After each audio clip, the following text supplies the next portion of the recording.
Today I'm going to show you how to make bhajiya or pakora.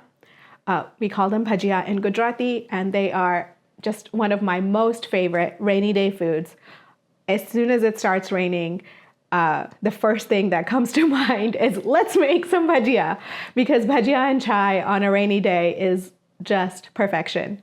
I also love to make bhajiya for a get-together, for friends, just have something to nibble as people are walking in through the door.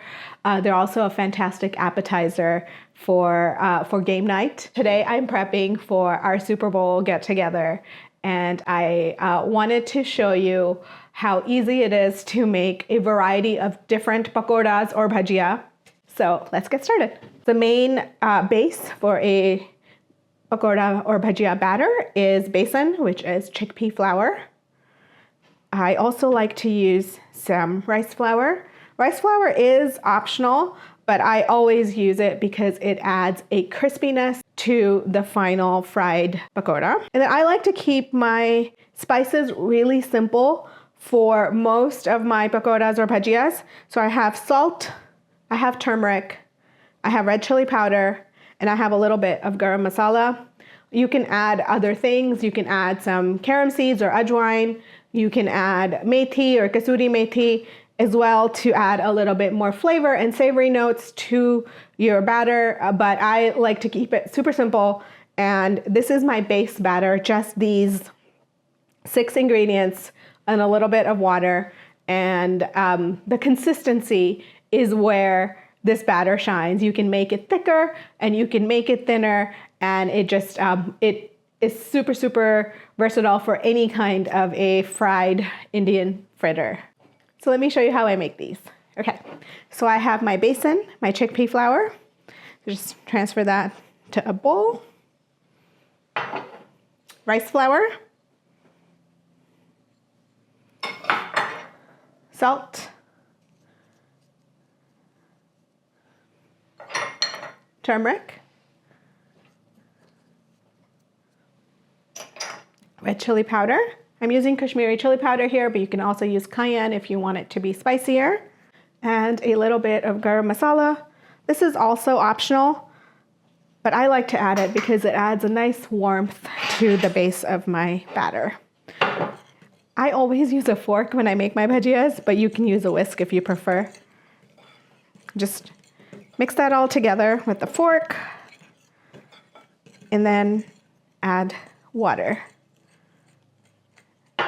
A little bit of it at a time will make sure that you don't end up with a lumpy batter. And just kind of whisk with your fork as you go.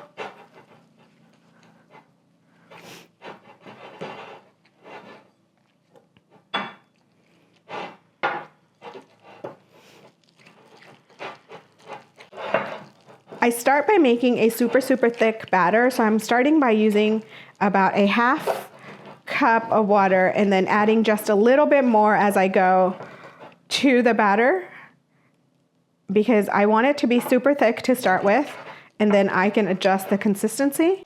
And the amount of water that you need will vary based on the day and based on the flour, the besan, the chickpea flour, or the besan that you have. So it's not going to be consistent every time, but there we go. I'm starting to get a nice thick batter, and I can just whisk that with my fork and remove the lumps, and I'll add just a little bit more, a splash more of water. There we go. This is a nice and thick batter. You can see that it falls in ribbons, and it keeps its shape on the batter when it falls. This is the consistency I always start with, because you can dilute this more as you need it, but starting with a thick consistency will ensure that you have a little bit of room for any liquid that the vegetables that you add to this batter are going to release. Before I start deep frying, I prep my tray where all of my deep fried vegetables, all my pakora, are going to go. And I want to make sure that this is absorbent and absorbs any excess oil. And I like to use brown paper bags.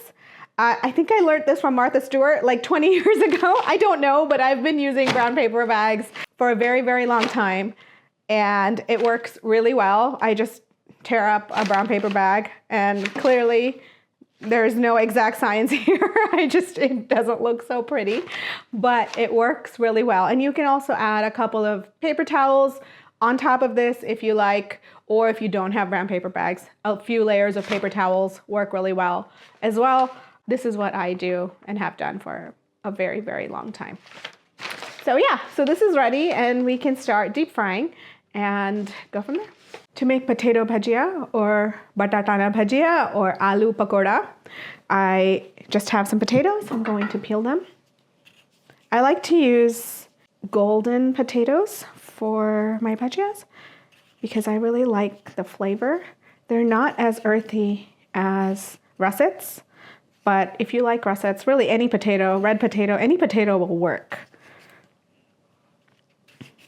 I'm just going to stick this potato in a bowl of water while I finish peeling all of them.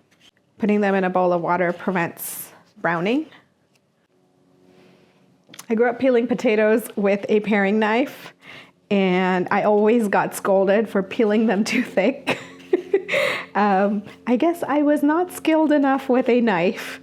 So now I just use a peeler. It works better for me.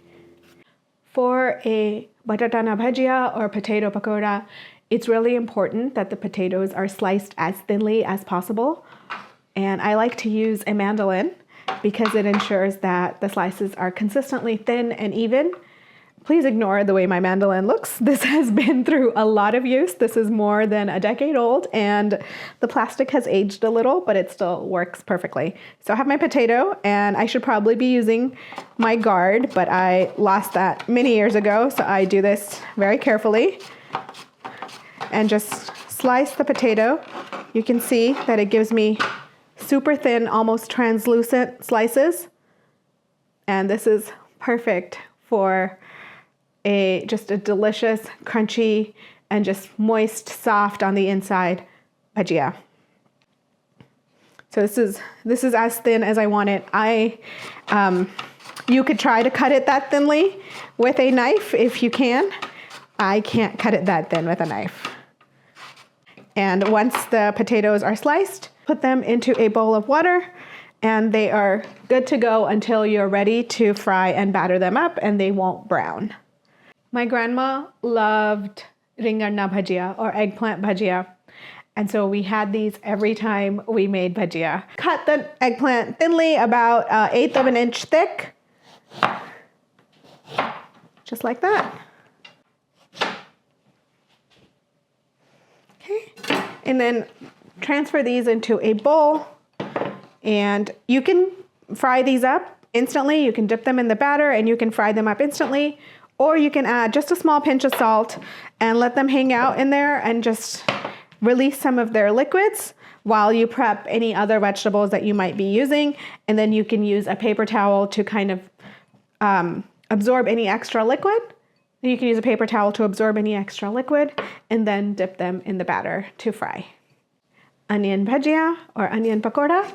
And to make these, I like to cut my onions pole to pole. So I just cut them I cut them into half, pole to pole, and then I'll just them thinly, cut off both ends, peel them.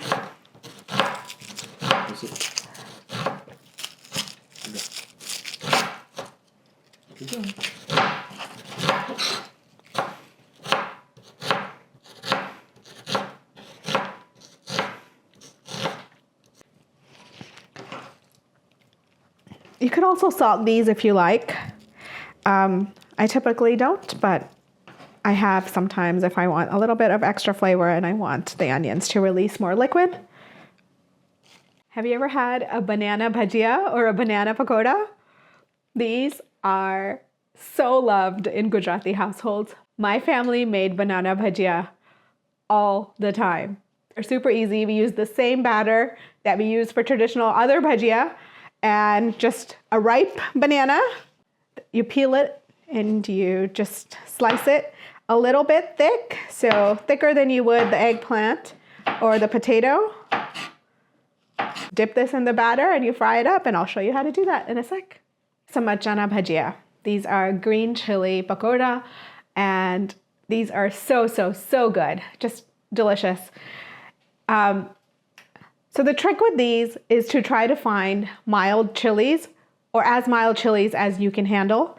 I only have serranos, and so these are a bit spicy. So what I'm going to do is I'm going to cut them and remove some of the seeds and stems. But if you had chilies that were perfect for eating whole, that had the nice mild, that were at a heat level that you were comfortable munching on, you could just fry them whole. But because these are spicier than I prefer, I'm just gonna take a little spoon measure and just kind of scrape out the inside. And I'm gonna dip these and fry this just like this. Personally, I prefer cutting the chili into half for the bhajiya because then I can salt it, and salty chili is just the best. So even if I have milder chilies, I often will cut them into half or even quarters and salt them before putting them in the batter, because there's just something extra special about a salty green chili for me. And you can use gloves while doing this if you are sensitive to the chili heat. I am just so used to handling them with my hands. It doesn't really bother me. I'll just wash my hands once I'm done and it's fine. Okay, there it is. And I'm just going to add a little bit of salt to these before I dip them in the batter, because that just makes them extra tasty. I have 4 cups of neutral high smoke point oil. I'm using avocado oil heating here, and it's heating at a medium-high heat. And this has been heating for a few minutes, so I'm going to test it to see if it is ready. I'm using a very thick batter at this moment. I'm going to test it with this thick batter. And it just plops down, and it is not quite ready. See, it has not risen up super quickly. So if you're uncomfortable with frying oil and making sure that your oil is not getting to its smoke point, and you want to make sure that you're frying at the right temperature, you can get yourselves a little oil frying thermometer.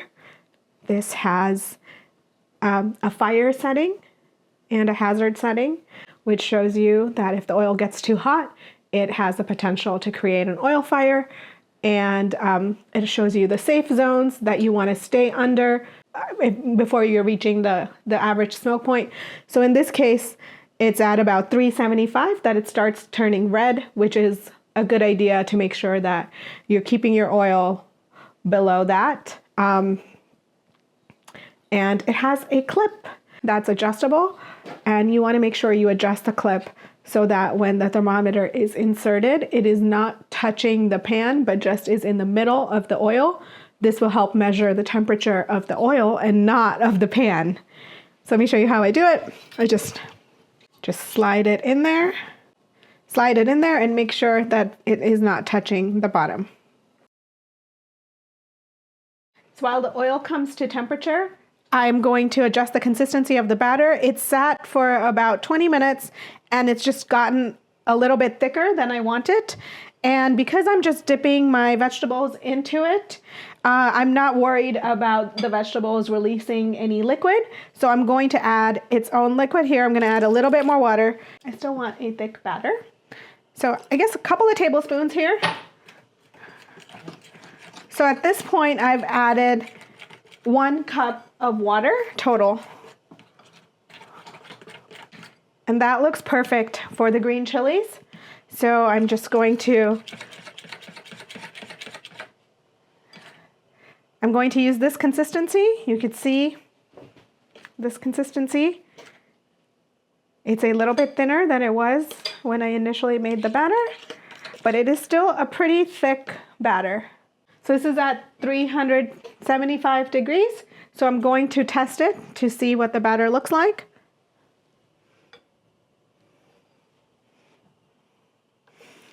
So I don't typically use a thermometer. I just test the oil by dropping my batter in. So I'll just take my fork and drop a few drops in, and you can see that it sizzles up and rises to the top immediately. And that means the oil is hot enough for my bhajiya. So I'm just gonna skim these little bundi out, and I save these to make bundi raita because that is my favorite raita. So I intentionally fry some of these plain little bundi balls, and I will make some raita tomorrow. My chili, I'm gonna dip it in there, just kind of grab the fork and go straight into that.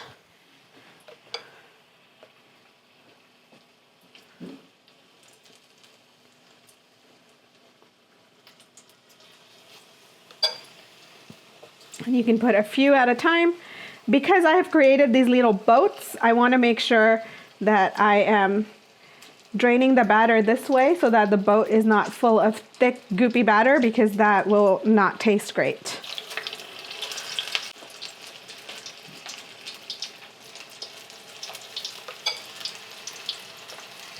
Another thing I do to try to prevent a lot of oil coming onto my final tray is that I scoop with one side of the spider and I transfer with the other side of the spider. So any of that extra oil that's just kind of hanging out on my spatula doesn't transfer onto my tray.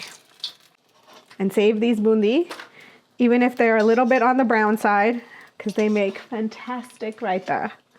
Now I'm going to make my onion bhajiya, and there's so many different ways to make this. I have a different recipe that's made in the air fryer, which uses slightly different ingredients.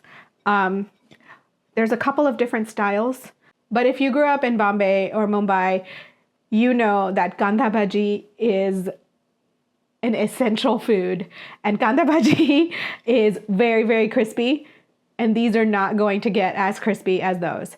That is made in a different process, so don't expect this. But I really love the texture that you get with these bhajiya, and I'll share a recipe for Maharashtrian style kanda bhaji in another day. Okay, what I do is I just grab a handful, put them in my batter, swirl around with a fork a little bit, and I'll just grab a small clump and plop it in there.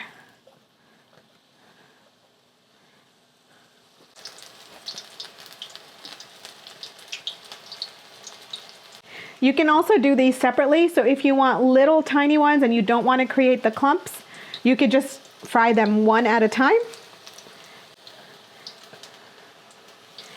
Really entirely up to you and the type of texture that you prefer. I like clumps.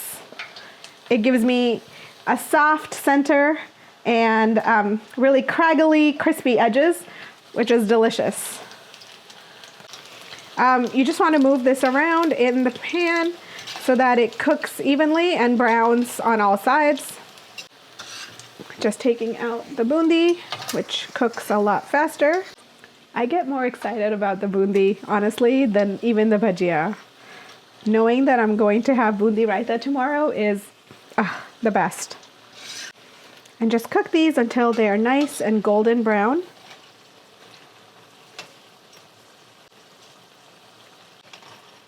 Okay, look at that. The eggplant has had a chance to release a little bit of its liquid, you could see. And what I'm going to do is I'm just going to use a paper towel to kind of absorb some of that just before I put the eggplant into the batter. And I'm just going to do a few of them. Set this aside and fry each eggplant section. I like to use a fork for this. My mom always uses her fingers, and it requires a lot of washing of your fingers, and it is quite a messy job. But a fork I think makes life a lot easier.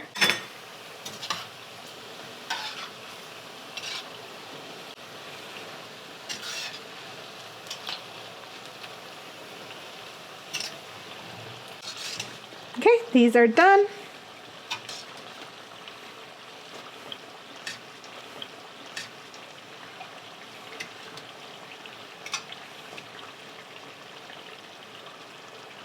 Now I'm going to make the banana bhajiya. Just take a few pieces, dip them into the batter, coat fully, and fry.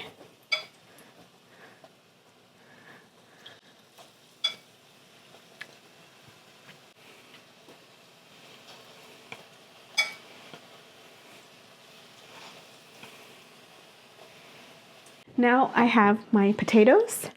So what I'm going to do is I don't want there to be so much moisture on the potato when I put them in the batter. So I'm going to use a paper towel to dry them before transferring them to the batter. So just have a paper towel. I'm going to put that right here.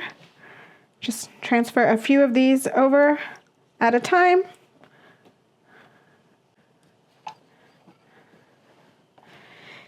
And be sure to coat fully.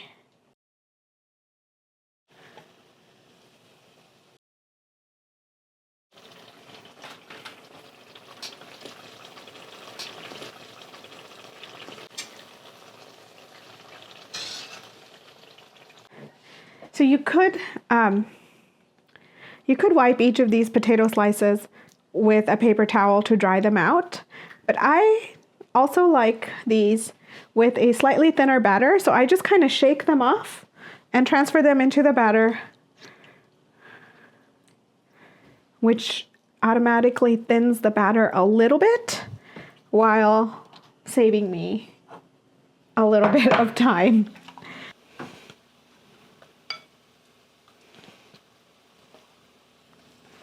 So make sure that you coat each potato slice.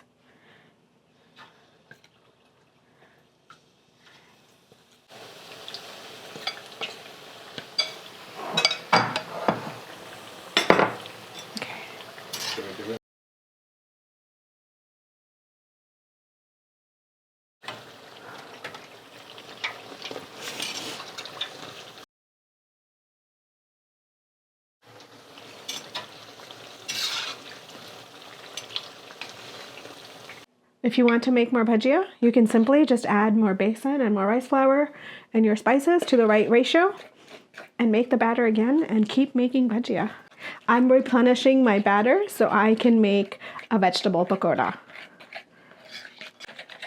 So I have the same amount of batter, about 1 cup of besan and 3 tablespoons of rice flour right here. And I'm going to add a couple of extra ingredients, and I'm going to add my mixed vegetables. So to my bowl, I'm adding some ajwain, carom seeds,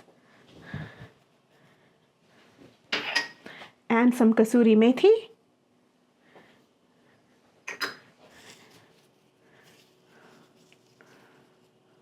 and then I have a mix of vegetables here. You can use whatever vegetables you like.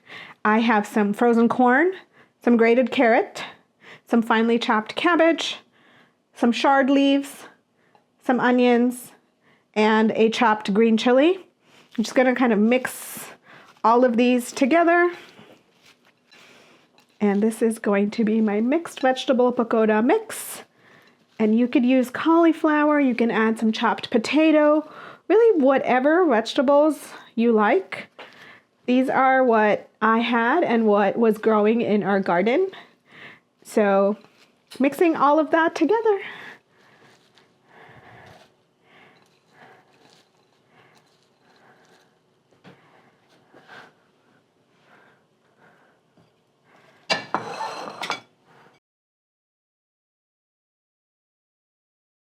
I am looking for a heavy mix. I want a lot of vegetables in my bhajiya. And so I'm going to use more than you think you would want. So I'm going to use about 2 cups of vegetables for my batter. So I have my vegetables mixed into my batter. You can see that everything is completely coated, and this is nice and thick. I want to thin this out a little bit. So this depends entirely on when you're going to cook your bhajiya. If this is going to sit even for 10 minutes, you don't want to add any extra water because all of these vegetables will release liquid. But if you want to fry this right away, add a tiny bit of water, just about a tablespoon or two, and mix that in really well. Now you have a nice consistency, and we're just going to take a forkful and drop this into our hot oil.